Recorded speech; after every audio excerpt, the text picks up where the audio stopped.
Thank you so much for joining us on this edition of State of the State. I am Sunday Kolawole, and today we'll be taking a closer look at the state of the nation. And I have joining me a legal practitioner and the chieftain of the All Progressives Congress APC, Chief Toluwabaleye.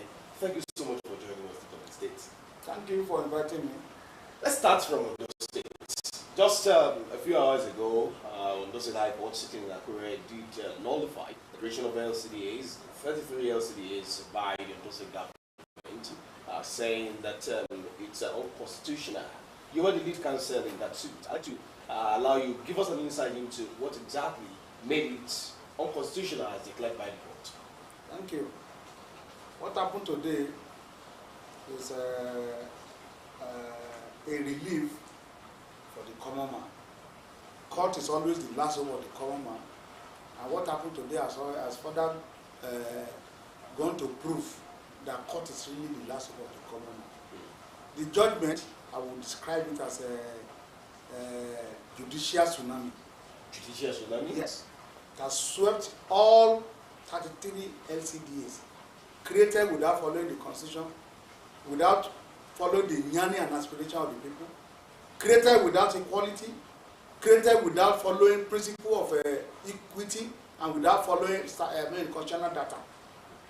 The court has nullified everything. The court also nullified it because a law made for Ondo State was signed in another state, at Ibadan. So to give a very short background about it, we all knew that in this state, the former governor of the state, late Rotimi Akeredolu, set up an Odoguyan committee to create additional local governments in the state. In the process, the 33 local governments were, recommended for creation through a white paper. And they now took it to House of Assembly. And when they got to House of Assembly, they did their own part and they transmitted the bill to Governor Akeredolu for assent. And as at that time, Governor Akeredolu was at Ibadan. They took the bill to him at Ibadan. So as soon as I saw it, the people of Akoko briefed me. They said that they do not agree with the number of local government that was given to Akoko, and that but the grouse was with the number of LCDAs. There are many grouses. One, the number of the LCDA given to Akoko compared to other ethnic sub-ethnic groups in Ondo State. For instance, Akoko and Owo when I say Owo now, I mean Owo Nose. They are our federal constituency. We are both in Ondo North. While Akoko has 4 local governments, Owo Ose has 2 local governments. But when this LCDA was created, only 5 were created in Akoko, and in Owo, 6 were created in Owo and Ose. So, which means that our local governments has now became 8 local governments, while Akoko became 9 local governments altogether.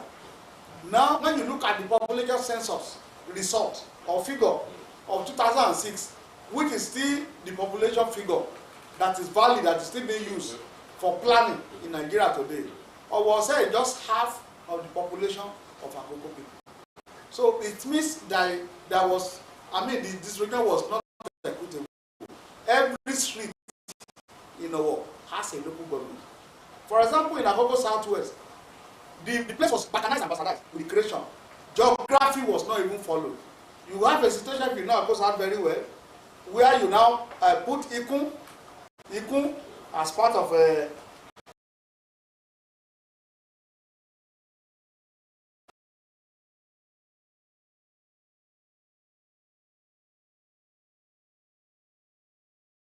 Akoko Southwest. You took Ikun, you jumped Iwaro and marked them with Okioka.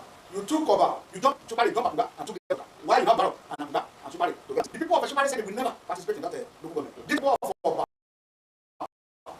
So this problem like that are local government. I wrote letters to the former Attorney General, the government, they should review it and do what is proper. And I also wrote to the Speaker of all those state assembly. Did you get reply from those? They did not even reply me. But to be fair to the former Attorney General Charles Titiloye, he called me personally that I should please not take the matter to court. That that there will be an amendment to the law. I said, for how long do you want people to wait? So that what the government has done is to stylishly put us in perpetual slavery under our because neighbor and with a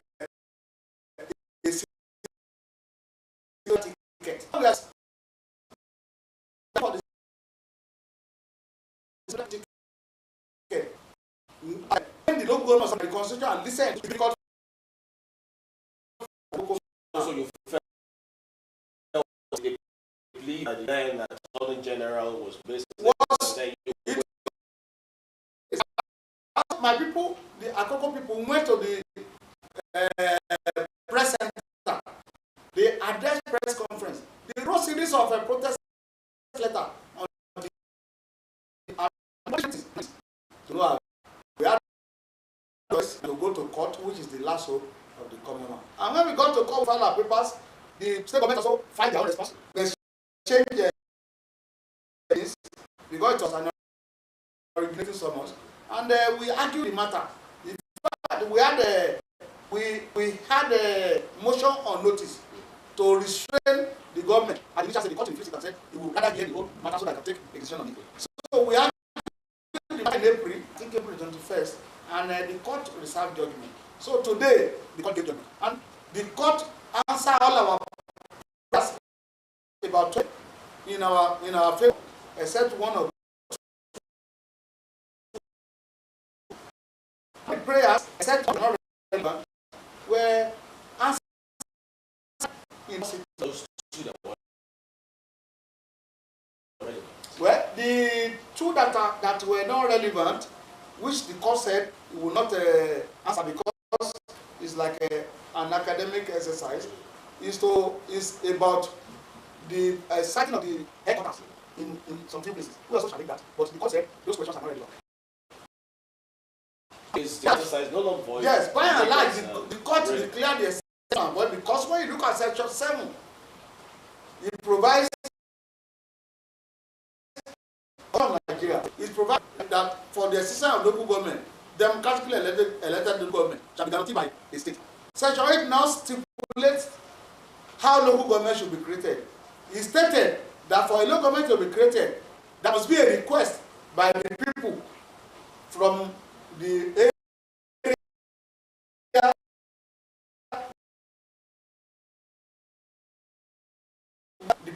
and that, I mean, of the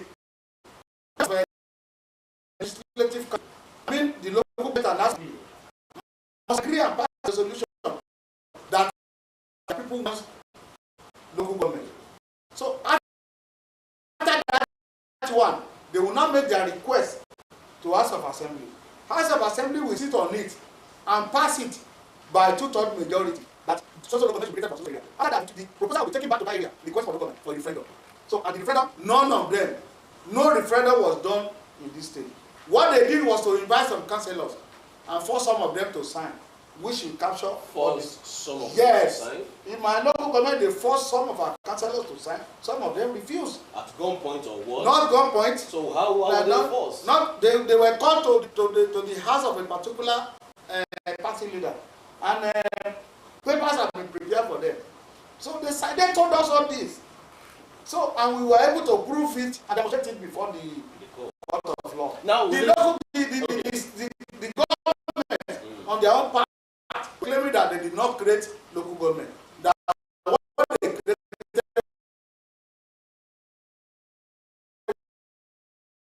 was of government creation law.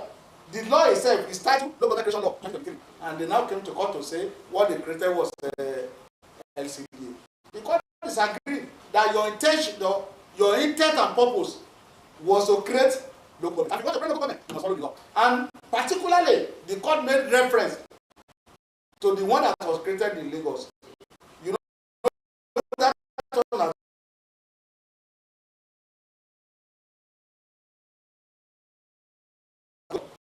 so from that principle of equity, and there was equitable sharing of the local government, and there was not abuse of that geographical location of the communities. So everything was perfect. The for National Assembly to write it, but you cannot say that on those things. The matter was they took the law, made it known to the for a government, and the that is why tsunami.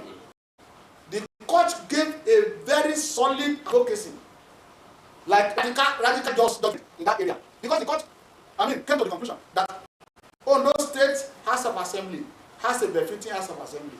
Every business of the House of Assembly has to be done within the confines of the House of Assembly.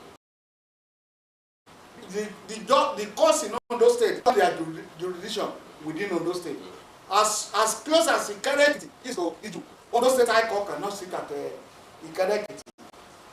The same thing applies to the governor of the state, because we have a large CID house.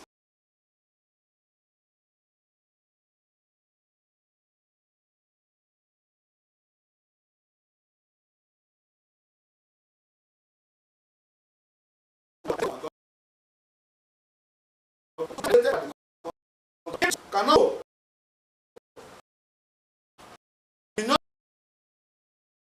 governments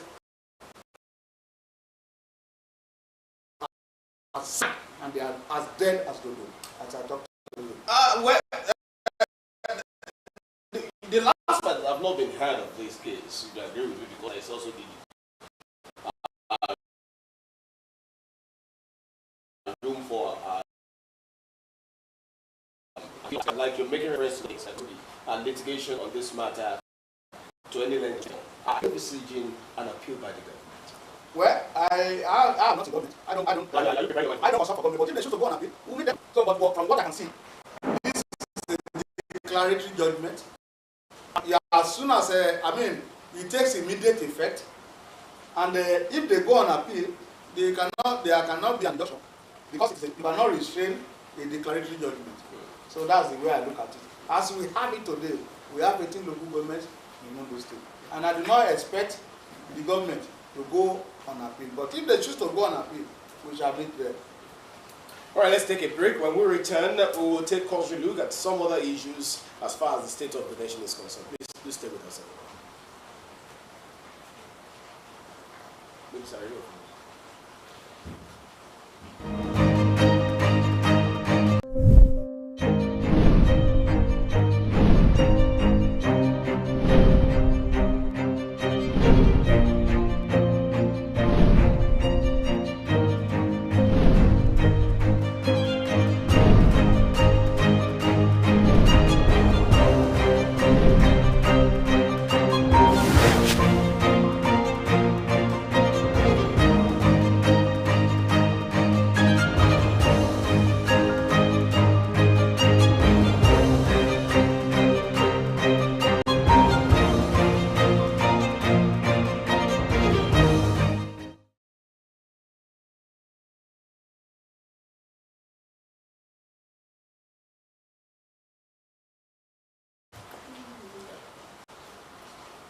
All right, welcome back, everyone. It's still State of the State on this channel, and we've been discussing the state of the nation. And I've been having with me Chief Tolu Babaleye, a legal practitioner who just had a tsunami judgment, as you described it. Now, let's go ahead and look at some other issues as far as Ondo State is concerned.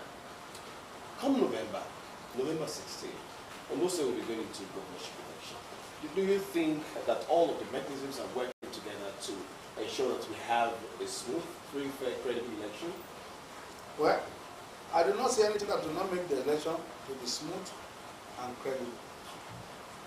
All the political parties have had their primaries, and there are, from the last record, 16 political parties are contesting this election. But there are two serious contenders, with all due respect. Two serious contenders, which there's no contender that's not serious. Okay, thank you. But PDP and APC are the main. You're talking about main political parties? Yes, main political parties. But all of these parties are political parties. So they are political parties recognized by ANEC. Of course. I respect them. Okay, then. Yes, I respect them because they are the lubricants of democracy. Very well. Without them, the democracy will not be completed. Okay. So, everybody is, I mean, the campaign has just started, I think, about 4 days ago, officially. And every party has, is preparing towards the election. So, and we have not recorded any violence anywhere in the campaign thus far. Even the APC that was volatile, there was no incident of violence. So, and that is during the APC primary election, yes, that was volatile. Yes, it was volatile because you said there was no violence. There was no volatile. Yes, volatile in the sense that people were talking. You understand? Verbal volatility. Verbal volatility. Okay. That we will not agree, we do this, we will not do this. In fact, one of the aspirants went to court and made a lot of noise about the whole thing. We even thought that the house would collapse. But at the end of the day, it's a family affair. It was resolved. So even this afternoon, the governor paid visit to Chief Olushola. In fact, one of the main contenders in the election. And he collapsed his structure and gave to the governor that is going to fully support him. So, with what you are saying, I'm sorry to say, APC is causing him to victory. That would not be yours to say. It's an opinion. Yes, the people will have to decide at the polls. There are also many other issues that I would like us to look at. Many are also agitating that. Where is Akure in diesel calibration? Running mates. Many were expecting the APC to pick the running mate for its candidate from Akure, but it seems that the status quo is remaining. So, where is Akure in this whole calibration? Thank you. You know that in Ondo State, apart from the fact that we have 18 local government, 3 constituencies, we also have some sub-ethnic groups. Very well. We have Ijo, we have Ilaje, we have Ikale people, we have Ondo Ekimo groups, we have Akure, we have Owo, and we have Akoko people. 7 sub-ethnic groups in Ondo State. So, apart from the fact that though there's no written agreement among the people in Ondo State, but it's already written in our minds, in the minds of the people of Ondo State, how things are arranged politically. When you look at what happened in APC, the reason for the choice of running mate from Owo is very simple, and you can see it. It's not that Akure people are neglected. In fact, very material. They are a big factor in Ondo State. If Akure does not vote for a particular candidate, if somebody should lose Akure's house, lose Akure North, lose Ifedore, you know those are the three Akure main local government. I doubt if such an aspirant can make it. But from the look of things, you will see that APC has a very solid arrangement. For instance, APC Ondo North has a minister who is an Akobo man. Owo, before the death of Akedelu, has a governor who is an Owo man. I mean, let us not talk about Akedelu. Has a deputy, Adelabi, who is an Owo man. Akure also has a minister for youth, state minister for youth. They also have the secretary to the local government. Ondo Akim Oguns, they have the speaker of the house. Okay, you mean secretary to the state government? I mean secretary to the state government. Thank you.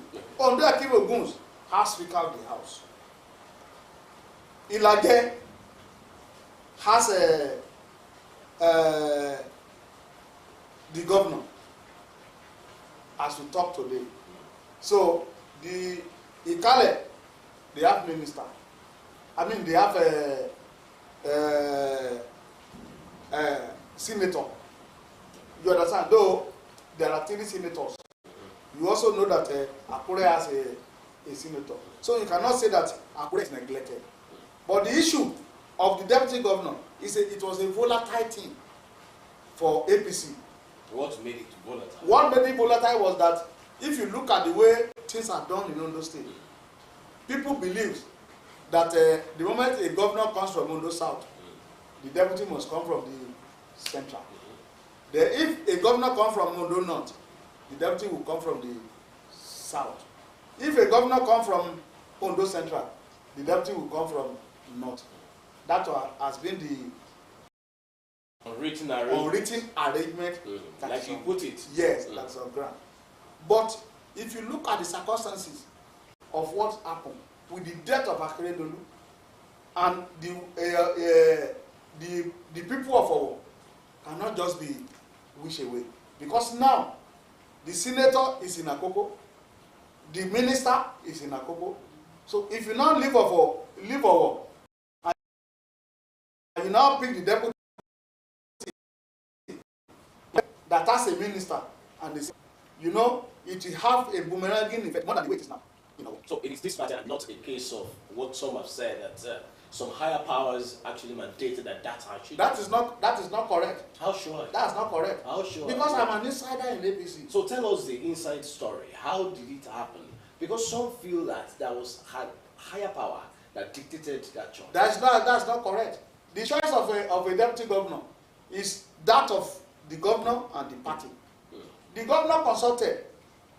He consulted. So part of the result. Consulted with the higher power.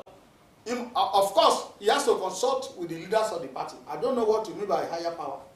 Anyway, but I'm very sure he consulted with the leaders of the party, and they did the arithmetic. You know, this is about election, votes. They did the arithmetic.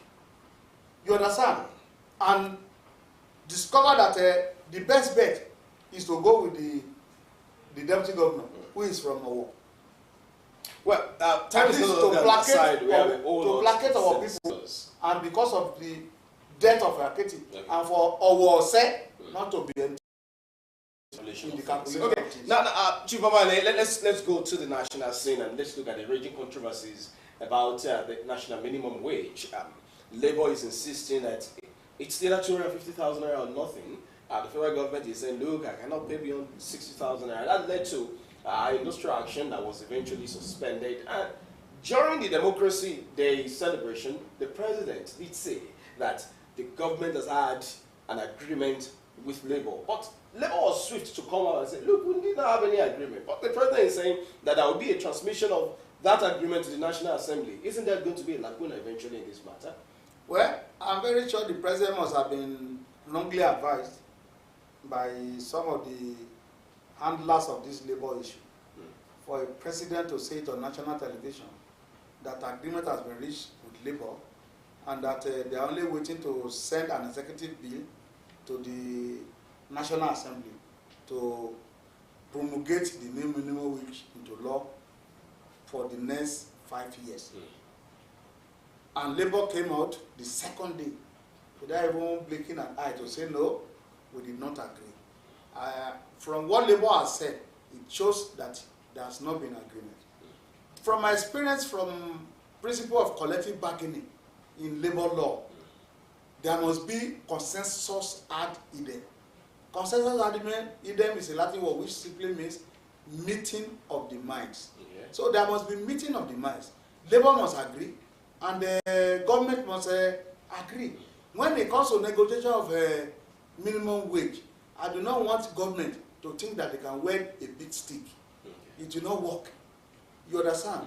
Because the government has removed subsidy, and that subsidy has created a lot of economic hardship on the ordinary citizen. Then the exchange rate has gone up into astronomical level. These are not. This has percolated into the economic problem that we now face in the country. So, for the president to assuage the feelings of labor, there must be increase in minimum wage. I agree entirely with labor because the 62,000 that is being proposed by the federal government cannot even take labor person home from his office. If you look at transportation, 62,000 cannot bag a bag of rice. Cannot bag a bag of rice. The 62,000, if you give your wife money to go to market, if they buy item of 62,000, they will bring a nylon.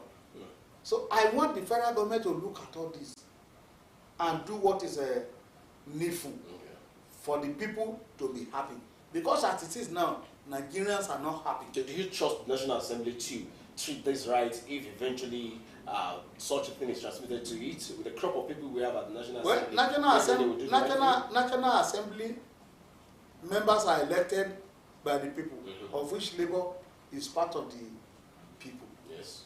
National Assembly are supposed to protect the interests of their constituents, which includes me and you and Labour. You are part of Labour. I'm not part of Labour because I don't earn a salary from anywhere.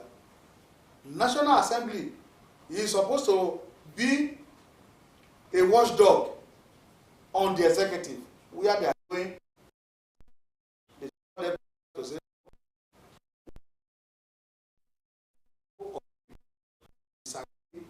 on this. Why can't you adjust? If the National Assembly can adjust budget, they have adjusted budgets many times in this country, especially budget that concerns them.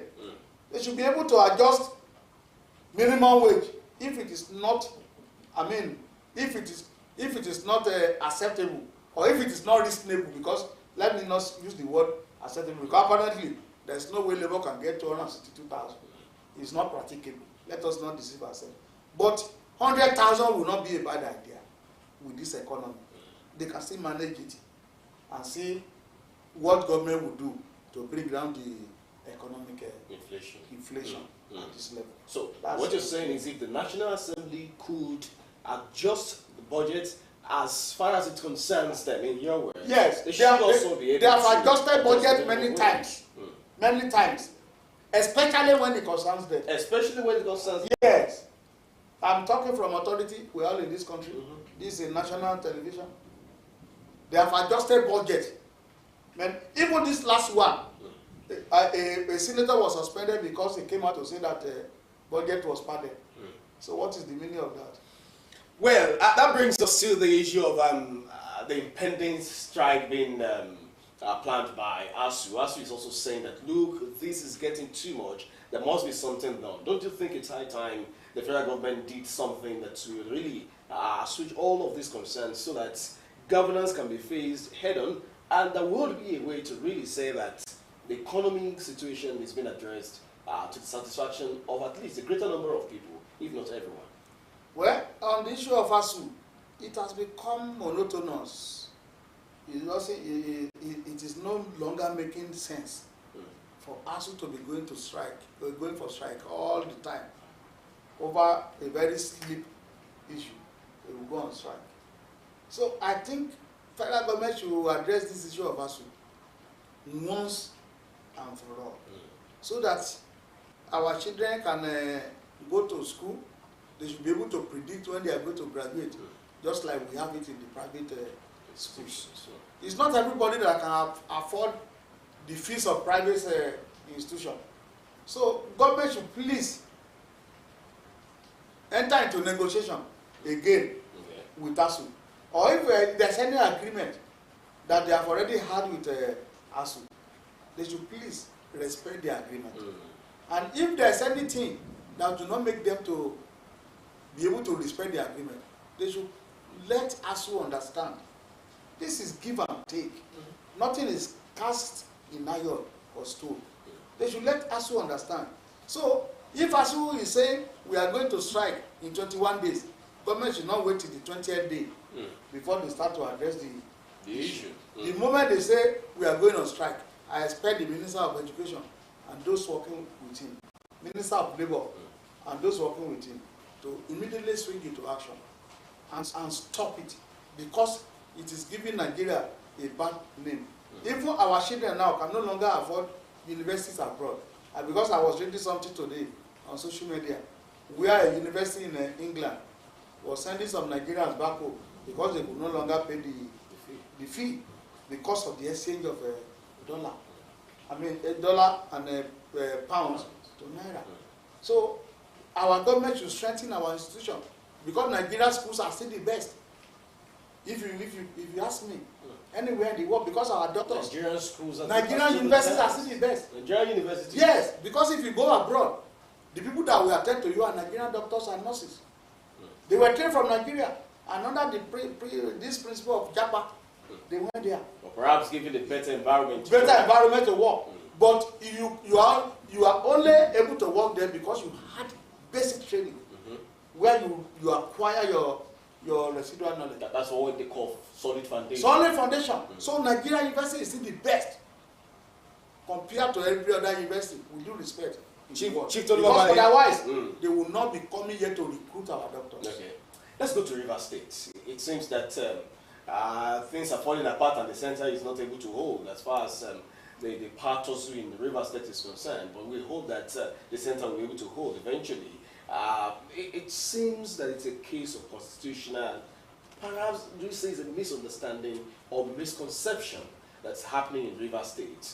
Local government chairman's tenure ended, and it's becoming an issue.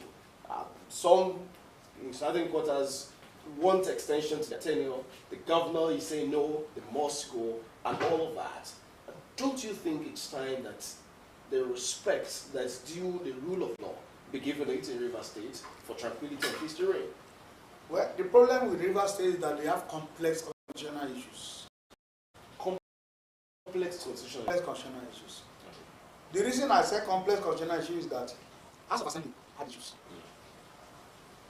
Local government had issues. Extension or removal of local government is contingent upon resolution of House of Assembly crisis in Rivers State. Because from what I read on the newspaper and social media, the tenure of local government executive in Rivers State has elapsed. There was an extension of 6 months by the House of Assembly, who are not loyal to the government. You know, the assembly is divided into two. There has been 6 months extension. That 6 months ended 2 days ago. The same House of Assembly extended it again, But Rivers State government is saying no, you are no longer members of House of Assembly. You have no power to make law for Rivers State again. And your extension, therefore, is null and void. Rivers State governor is sticking to his gun that the chairman of council must leave. Chairman of council are saying no, we have a law backing us based on the extension by the House of Assembly. And the governor, to complicate the matter, has gone to appoint fresh 23 caretaker chairmen. That is why I said the issue is very complex. For you to resolve the issue in Rivers State, one, the court, as a matter of urgency, must resolve who are the members of assembly in Rivers State. Who are the members? Are the people that they come? Is it 23 or what? That they come from the party to another party. To another party. Has they truly come? The court has said they have not lost their membership. The case has gone to Court of Appeal. So it is better for Court of Appeal to quickly resolve the matter. If they want to go to the Supreme Court, let Supreme Court quickly resolve the matter. So the moment the Supreme Court make pronouncement on that issue, that matter, peace will return to Rivers State. But as it is, as we talk to you now, there is what is called legal conundrum. You understand? It's neither here nor there. Everybody, including myself, I just have an opinion. And my opinion is not sacrosanct. It's my own opinion based on my own legal research. The only sacrosanct opinion will be that of the court. So that is the way I look at it. So as I talk to you now, Rivers State is in the state of Yanuma. Yes, it's like anarchy. Because I read that they killed some people 2 days ago. A chairman said, I will never leave office. The other people are saying you must leave office. So, and if care is not taken, there will be breakdown of law and order. Though I'm aware that the police has taken over all the local government secretariats. But the governor, from what we read, is looking for alternative secretariat for the new people that he appointed. So you see that the issue in Rivers State is very complex, and it is legal and political conundrum, which has to be resolved. So the court must be the one to really... It is only the court that can resolve it the way it is now, because all the others have called the two parties. They have refused to yield. So the only way to resolve it now is for court to come to the aid of Rivers State and Nigeria. Because if Rivers State is sick, I am telling you, it will percolate down to Nigeria because of the volume of oil that is emanating from there, and which is the backbone of Nigeria economy. So it is not in our interest for there to be lawlessness or anarchy in Rivers State. Well, that brings us to the economic distress that Nigeria currently is going through. Many have said that it seems that the federal government is overwhelmed, or that all of the policies being brought up to the table by the Tinubu administration seem not to be working because of the very, very difficult times that Nigerians are passing through. How do we get out of the woods? Well, it is very, very difficult, just you have said in your words. Even the president knows that it's very difficult. Those who are working with the president, they know that it is very difficult. Government has been trying to find solution to the issue. But the problem is that the problem has started a long time ago. You can remember in this country, when Okonjo Iweala said that Nigeria has problem, but nobody will understand it now except in the future. The Emir of Kano, Alhaji Sanusi Lamido, when he was CBN, if you can still remember what he said about Nigeria. In fact, Okonjo Iweala was saying that time that Nigeria had already started borrowing money to pay salary. If you borrow money to pay salary in your establishment, you know that establishment is going to be distressed. It's a matter of time. So it means you are no longer productive. You understand? So that's the problem we have. Unfortunately, we had a Buhari presidency of 8 years, which did not help matter. Instead of helping matter, it made the matter worse. That is the problem we find ourselves. And you know that time, there was no economic team.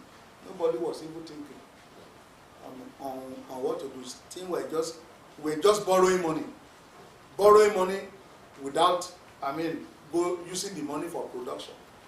Borrowing money on jamboree. Some of the money that were even borrowed, we don't know. Nobody accounted for the money. You understand? You know what happened about here in Nigeria. So we are all in this country. So that is the problem. Then when the president Tinubu had genuine intention and plan for Nigeria, but unfortunately he was in haste to deliver quick win. He was in haste to deliver, and in that process he is bound to make mistake, and he made a mistake. The mistake he made is not a mistake that he removed subsidy, because all the presidential candidates at that time said they will remove subsidy. But before removal of subsidy, a technical, plan is supposed to be on the ground. When he was waiting to be sworn in, he's supposed to have studied that issue of subsidy and know what to do about it. Having realized that President Buhari did not budget for subsidy from June, and his own government will start from June. So he's supposed to have set up a technical committee, study what will be the effect of removal of subsidy. You understand? But he just felt that, okay, it will adjust itself. And you know, uniform dollar system, I don't know the name that economists call it, is also part of it. It contributed. It's a very good policy anyway, because as at that time, a very few people were the people having access to dollar at official rate. And you know, somebody can just have dollar at official rate, he be a poor man by 8 a.m. and become a billionaire by 4 p.m. You understand? Just between CBN and Zone 4 in Abuja there, he has become a billionaire during that time. So these are the things. President was trying to bring equality to Nigerians, but unfortunately, the system did not help him because the thing was already decayed. So, that is the problem that the president has. May God help him, because I know that Nigerians should still be patient with him for 1 year. I know that all these policies. That you sure Nigerians will be able to still be patient. I know that Nigerians are patient people, and they love their leaders. They always pray for their leaders. If you go to the churches now, they are praying for God to. What will prayer do in this situation? So yes, well, prayer, we only assist for God to intervene, but the real issue will be solved by man, by Nigerians. So, and the only way that can stem dollar, that can bring down dollar, is when we have productive economy. But unfortunately, we still have consuming economy. How can we have productive economy when our arable lands and all of those are not put to use, when places that are supposed to be industrial arena are turned to worship centers, when you have youths that are supposed to have their thinking cap on and doing things are also venturing into politics because of free money, when the cost of governance seems to be skyrocketing every day and the economy is not even getting any assistance? Thank you. You know, if you have been following my antecedent, I always say that religion is a scam. Religion is a scam. You understand? It's supposed to be a personal communication between you and your creator. You understand? And all the religions are the same, because all of them are looking up to one person, which is God. But the way you now approach that God is what makes the difference among the religion. Both, call it Christian, Islam, or traditional religion. It's just scam. And if you look at what is happening? You see pastors, more pastors emerging. I look at one video, one short video on the internet. I was moved. There was a collapsed bridge somewhere. So they now, an American came to the bridge. You understand? He used his brain and put stick and cross over. Chinese came there. You understand? And said, okay. He used his brain and pass over. They now said the third one is Nigeria. They just need and started praying that God should make them to cross over. They never cross over. You understand? So that's the pictorial. That's the pictorial presentation of Nigeria's problem. That we put religion, you understand, far and above science and production. I'm an ardent believer of God.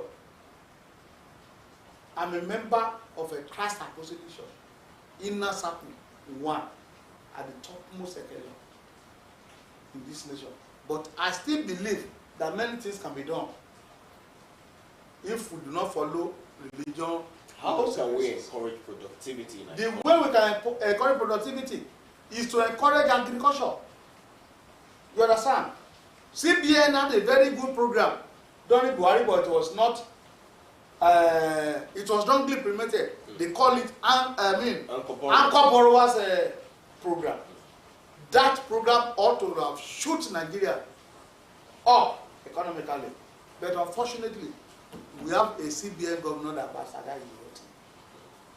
It has become an issue as I talk to you now. And also, to add to the problem, are these X-men. I won't mention any security challenge. X-men, unknown gunmen, bandits, Boko Haram, kidnappers, call it any name. They do not allow farmers to go to farm. There is virtually no state I've not visited in this country. When you get to Benue State, the kind of fruit you see in Benue State, if we develop it, Nigeria is not supposed to lack, and nobody in Benue State is supposed to leave that place without getting the job. But what do we have to do? Benue State people are crying that cows are destroying their lands. You understand? And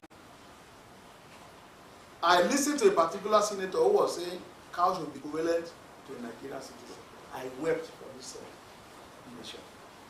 So the only solution that me I'm proposing now is to have restructuring. In what line? We all keep talking about restructuring. Thank you. I will explain what to my own mind.